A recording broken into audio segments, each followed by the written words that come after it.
Hey, welcome back to my channel. If it's your first time here, I hope you'll like what you see and take the time to subscribe and set your reminders. I am fixing to get into the world of sublimation and all that it encompasses as part of my woodworking business. So if that's interesting to you, stick around. Okay, so it's no secret that I'm brand new to sublimation. I've never done any sublimating before. I started seeing some other people out there doing some sublimation, and I thought their projects were pretty cool and that it could add a little bit of a new element to what I've been kind of doing in my wood shop as it is. And so what I opted to get was the Epson EcoTank ET15000, which I found through my research to be a pretty popular type of sublimation printer. The EcoTank is really what you need to be able to utilize a printer that's not really designed for sublimation, but it can sublimate. Hope that makes sense. So you want to make sure that if you go this route with an Epson EcoTank, that you get rid of the ink that comes with the printer. You want to get rid of it. That is not sublimatable. It's just regular printer ink, as if you were going to use this as your standard printer, copier type of machine. This ink would be fine for what it was originally designed for. But the EcoTank allows you to buy sublimation ink, which I've got right here. My research has shown that Hippo is a pretty top level brand of sublimation ink. So what I'll do is I will throw the ink that came out with this printer away, and I'll use this sublimation ink in its place, and everything works great, which I'll demonstrate towards the end of the video. So what do I have planned? One of the reasons that I decided on this printer was this right here, which it can print up to 13 by 19 pieces of paper. I don't have current plans of getting into anything that large, but I wanted to have the option to do that as I begin to start sublimating things. I wanted to be able to do t-shirts, sweatshirts, if I decide to go that route. Larger signs I can sublimate as well. So I wanted to have the option of doing something fairly large. I didn't want to just, put confines around myself and only be able to, do certain size projects. So that's one of the reasons that I went with the ET15000, is it does allow you to work larger products or projects. So that's one of the main reasons that I went this route. Plus, like I said, it just seemed to be a pretty popular sublimation type printer that folks are using. I could have went with the Sawgrass or any of the other brands. They're more expensive generally, and the ink for those, especially Sawgrass, I've learned, are quite expensive when you're talking about refills. It's almost kind of prices a lot of people out. The ink for those printers do. But anyway, I'm going to go ahead and get ready to unbox this, and we'll kind of go from there.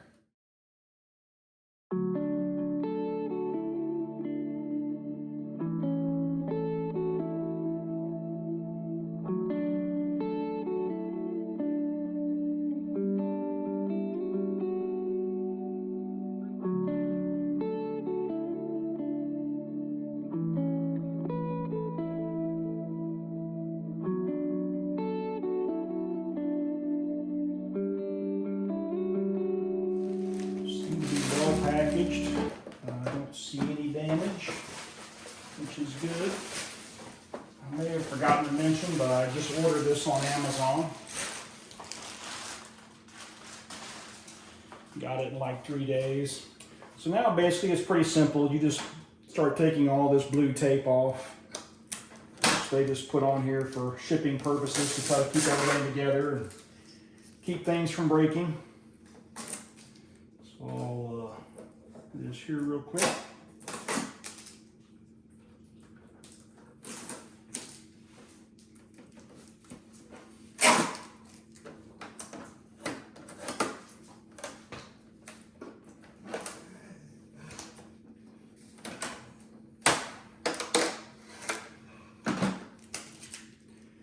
This right here is where the ink will go in.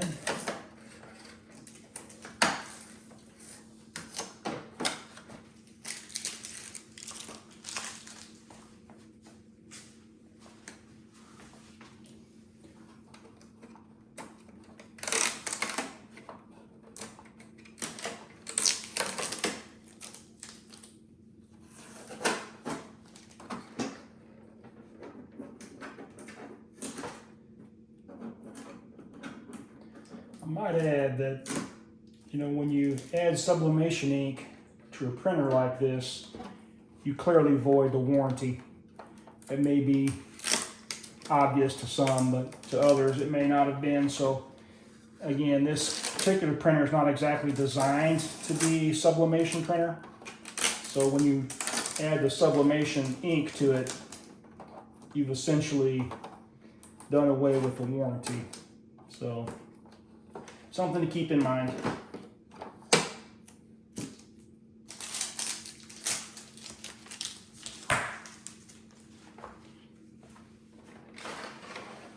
Pull the tray out, a couple more strips here.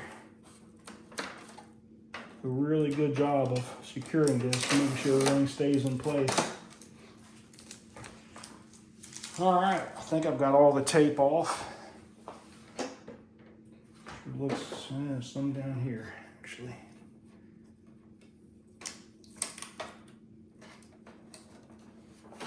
Slide that in, baby.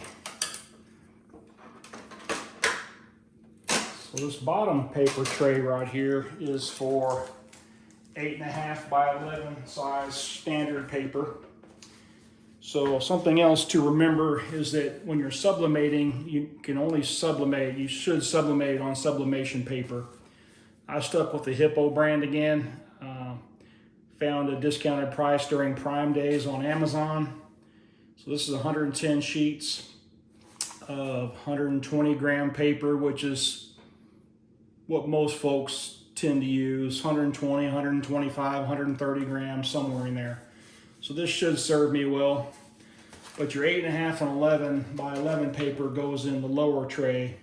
There's a tray on the back, which I'll show in a minute, where you actually would load your 13 by 19 inch paper, sublimation paper. So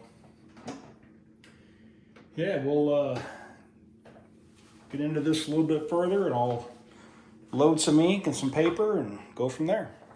Okay, so you can see the back tray back here. I've got it extended now. That's where I would load my 13 by 19 inch sublimation paper.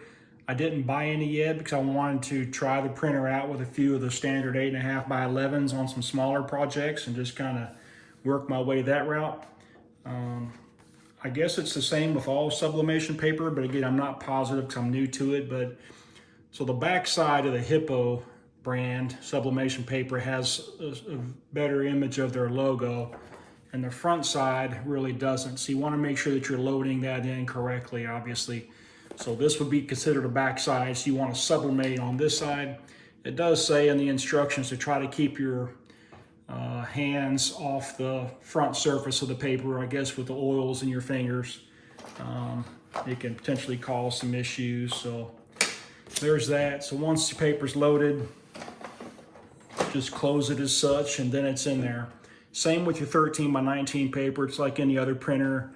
You would load it the same way with the Hippo logo, in this case, towards the tray.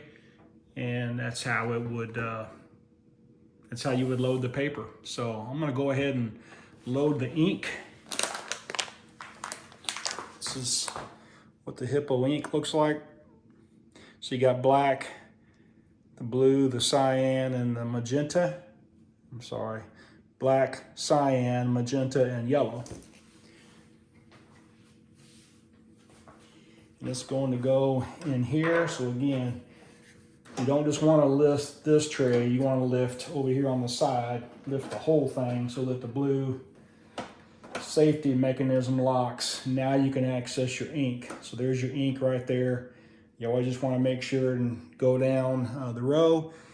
What's cool here is you can actually see the ink levels right in here. So I'll load one up and then we'll just fast forward through the others.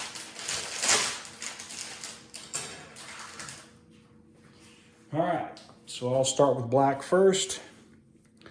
So you lift that up and out of the way. Pull the top cap off. Now what's cool is that these bottles have this specific attachment on them where you can just tip it upside down right here on each color and it will auto fill. You don't have to squeeze. You don't have to use anything else other than just tip it upside down. It kind of locks itself in place and you watch the level through the see-through portion there and just pull it off when it's done. It will auto stop as well. The ink will. Once it's full, it'll auto stop. So if you had to step away, it wouldn't be a critical deal. So put it on. You heard it kind of pop into place there. And we should be filling up. And we are. I can see it at the very bottom. You may not be able to see it, but I can see it starting to change color there. I think you can see it now. I'll zoom in just a little bit there. There you can see it a little bit better. Here you go. You just leave it sit and you just do one color at a time. Make sure that you're putting them in the correct reservoirs. I'll go ahead and get the cyan ready as it will be next. Pull the cap off. I'll have it sitting here and we'll begin to hopefully fast forward through this section. It uses a lot of black, that's why the black has a larger reservoir. Again, we're using sublimation ink here, not the ink that came with the printer itself.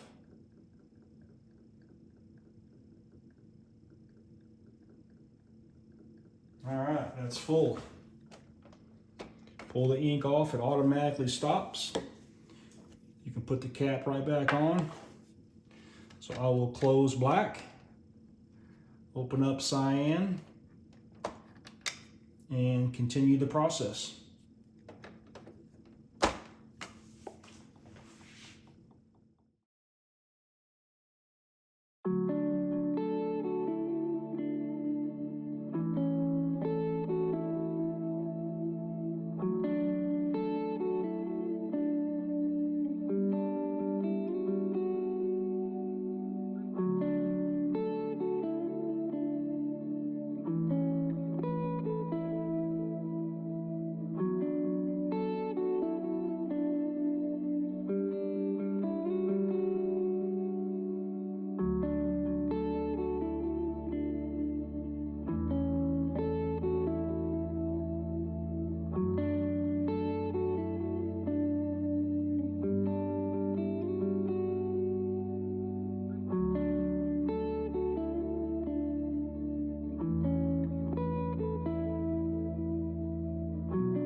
Okay, so there you have it. The ink fill portion was very straightforward.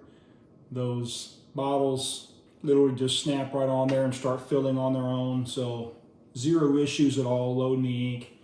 Very straightforward process. This is just going to be kind of a first impressions video and then the loading of the paper and the ink.